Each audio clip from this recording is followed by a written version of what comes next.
This is the moment an American soldier in the Ukrainian army, who goes by Yuri online, asked for more ammo while engaging with Russian forces in an occupied Ukrainian village in September 2022. Instead of the ammo he requested, another soldier in the Humvee hands Yuri an AT-4, a shoulder-fired anti-tank weapon. He fires it at his target and then yells back. Ammo! 50 ammo! From his helmet-mounted camera, we can watch the entire misunderstanding and how the soldiers handled it. The footage has been viewed millions of times on YouTube, and that doesn't include views from other platforms Yuri posts on, like Instagram, Twitter, and Reddit. One of my friends had actually posted that to his Twitter, and without my knowledge or permission, the cat was out of the bag. I decided that I was going to roll with it and submit some more videos and see how those went. This kind of frontline video has come to define the war in Ukraine.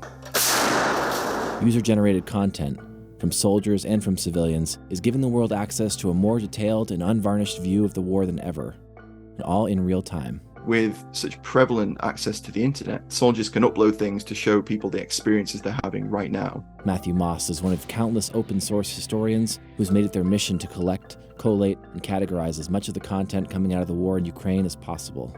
One of the things that I think is important for people that are researching in Ukraine, some of this footage isn't always going to be available online. It's finite, it will disappear. Collecting and collating these resources and this primary information is really important to save it for future research. But what happens after videos like these have been tracked and verified? And what's the point?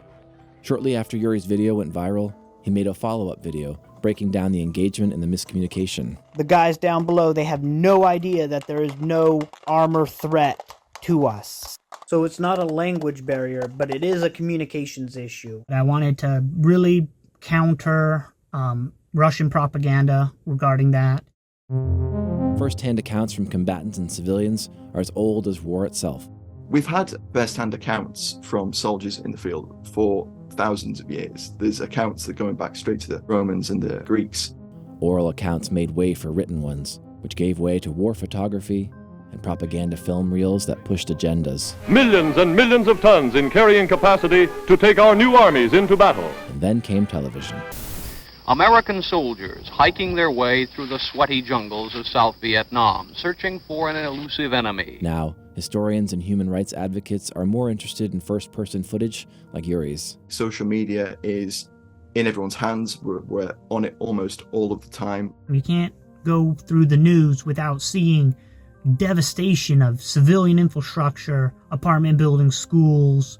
And this isn't the news videotaping this. A lot of what you guys are using for your footage is from people like me, from a cell phone. They're just taking a photo of what has gone on. And that gives historians like myself an amazing primary resource where we can come back to these in later years and we can see events unfolding. With raw, verified footage, building these chronologies of events could have an impact in international courts, but only if certain standards are met. The information has to be stored in a specific databases, which is used to protect this data. Взяли, розстріляли. Женщина заходила в під'їзд, вони взяли і розстріляли. Просто так. We are now witnessing atrocities all around Ukraine.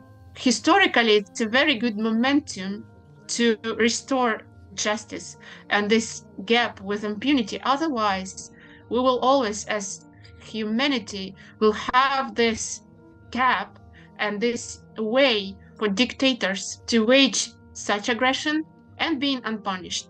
There's a broad range of reasons why collecting this sort of data is so important.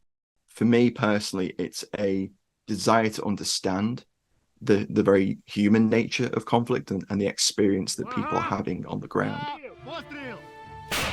I hope it builds a picture for people to help understand the way that this was being fought and was fought.